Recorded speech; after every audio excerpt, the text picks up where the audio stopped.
All right, live.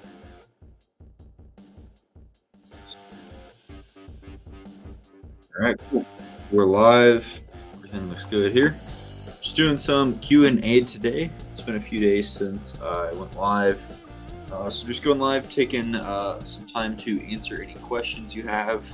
So if you've got any questions about Amazon business, anything like that, go ahead and drop a message here in the chat. If you're new here, my name is Logan. I do these lives just about every day. Also post uploads a few times a week, just going over all things Amazon and business.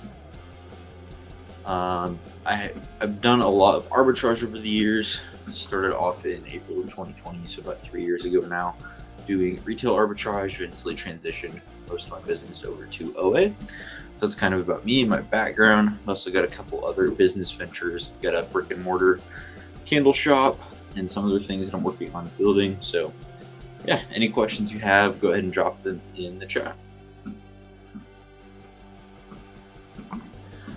Do just like 20 minutes or so today.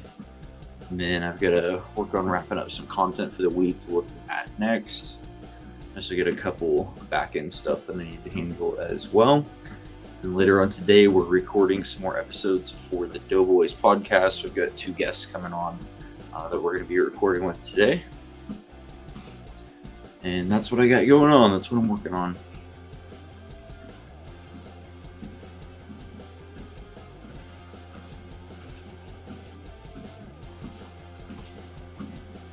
If you guys are here, go ahead and drop a message. Let me know who we got here today.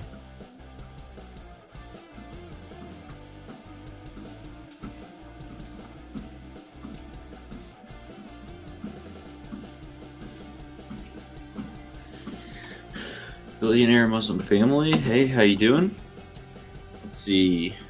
You said in a video you did warehousing but stopped because of lack of people working. Do you use prep centers for your own Amazon business then? Yep. Yeah, so whenever we shut that down, transition almost all 100% to prep center, away to prep. So, I mean, 95+% of the inventory goes there.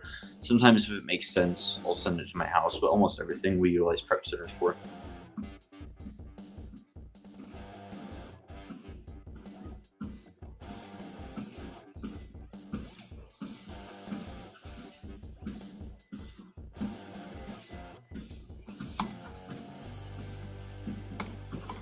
Away to prep. Oh no. Okay. Yeah, of course. Let me know if you have any other questions.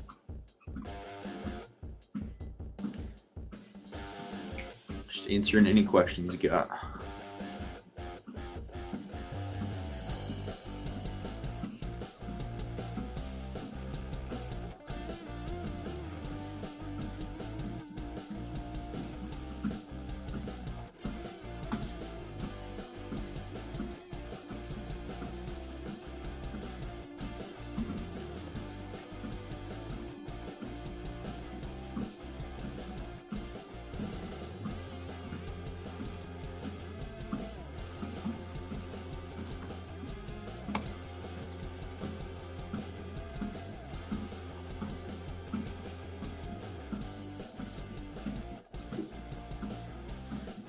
Hey Brian, what's up? How can I find a small warehouse space that won't require me to do a 2 or 3 year lease? Any ideas? So it definitely depends on where you're at. So I've experienced, leasing space in a small town. I've experienced leasing space in big cities, and I can tell you they're vastly different. So my experience in a city is it's often more difficult. You've got to sign a lot of paperwork. There's just a lot more to it. You got to put down a big security deposit. You've got to sign a 2-3 year lease. But even then, there's exceptions to the rule, and you can maybe get lucky. But what I found in smaller towns, so maybe if you're not in a small town, you can look for one near you, is often a lot of that isn't required. Maybe you can find someone who will just do a handshake deal. Maybe you can find somebody who won't require a big security deposit. Maybe someone who you can do just a 6-month lease with. So my current building that we're renting for my brick and mortar shop, it was just a 6-month deal. And then now we're just, it's still going. We're kind of just month to month. But I just had to sign in for an original 6 month agreement. So yeah, what I would look for, maybe smaller areas, smaller towns near you, and then also leverage connections. So maybe try and find someone, landlord that ask around, see if there's something you can do. Another thing is often they will go lower on the lease term if you're willing to pay more in rent or put down a higher security deposit. So you can look into that as well.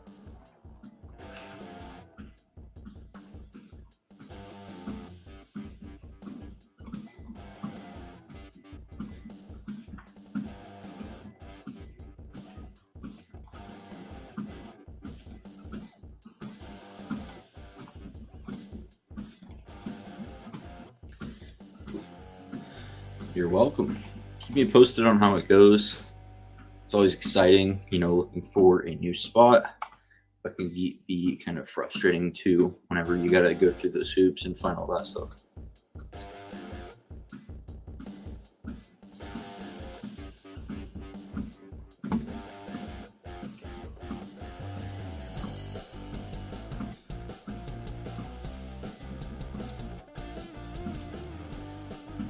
What other questions you guys have?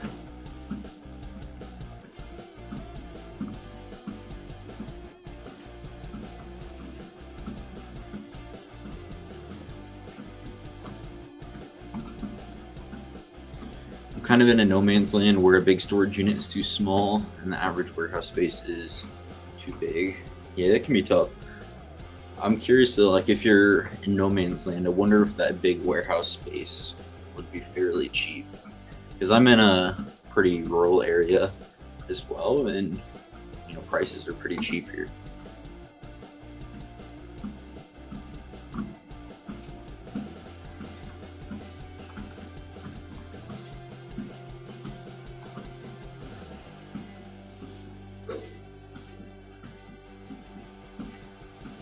You could also look into seeing if they'd be willing to sublease, sublet.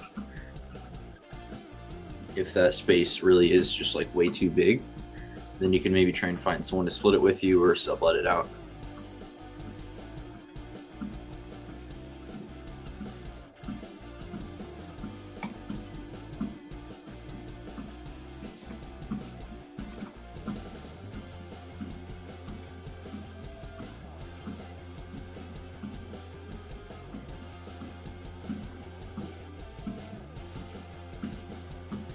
Found a source willing to send me 60 Gaylords of books a month. Nice. Finding space has been the hang up.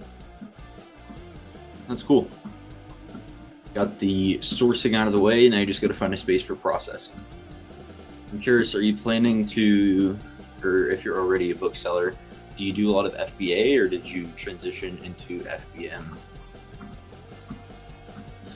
Bulk books is something I've always thought about getting into. Seems like a grind, but it seems like there's a lot of potential there. Subletting would be ideal. Yeah, that'd be super helpful. Actually, I released a video not too long ago talking about different ways that you can boost your profit margins. And one of the ideas I had was look for ways to kind of split costs with other people. So maybe subletting or just finding someone to split with you, splitting resources, all those different ways to partner with people and boost your profit margins.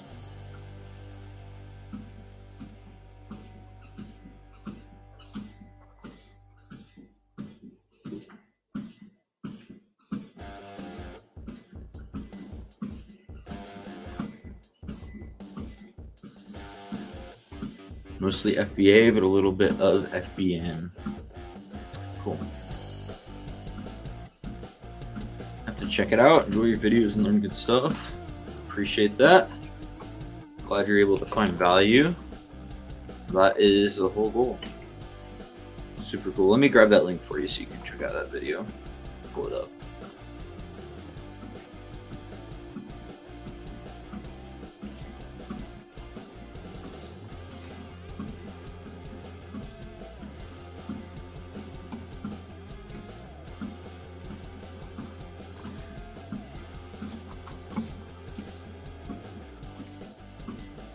Here's that link so you can check it out after the stream's over.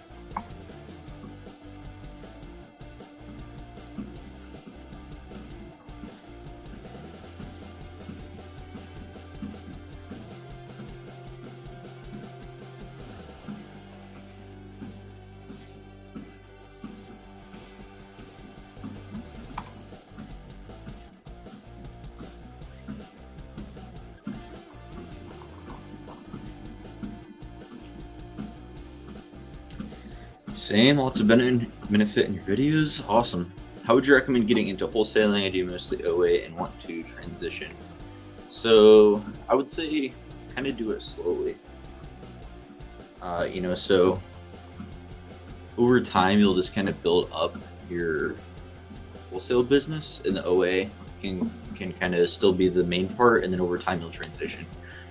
So I mean, it's really just a lot of grunt work. Spend time collecting a list of 100 distributors, and then spend time making 100 phone calls and trying to open up those accounts, and then spend the time going through those catalogs. It's like, as far as I know, there's no real shortcut. It's just putting in the work consistently, and then over time you'll build up the number of suppliers that you have, the number of catalogs that you have, and then if you're wanting to transition more into wholesale, you can slowly do that OA to wholesale shift, but still, keeping your bread and butter OA as part of your business.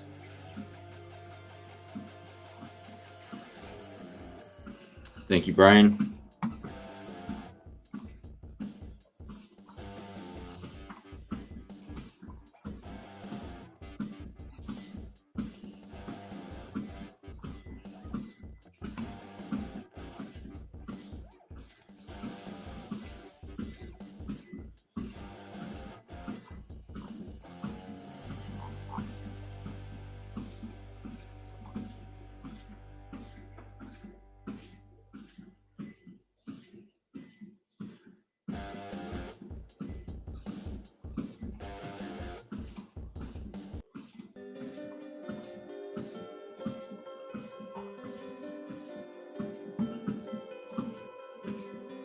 All right, guys, just going to go for a couple more minutes. So if you have any final questions, go ahead and drop those in the chat. We'll get them answered for you before we leave here.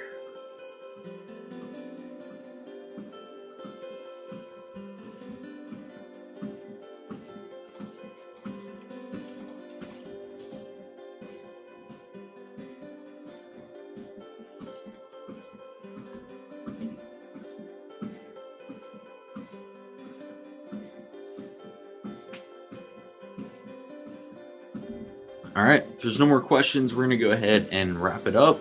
If you guys aren't already, please consider subscribing down below. Turn on notifications so you don't miss any of my uploads, and so that you have the chance to come on here and ask me questions live. Besides that, thank you guys for hanging out. See you on the next one. Peace.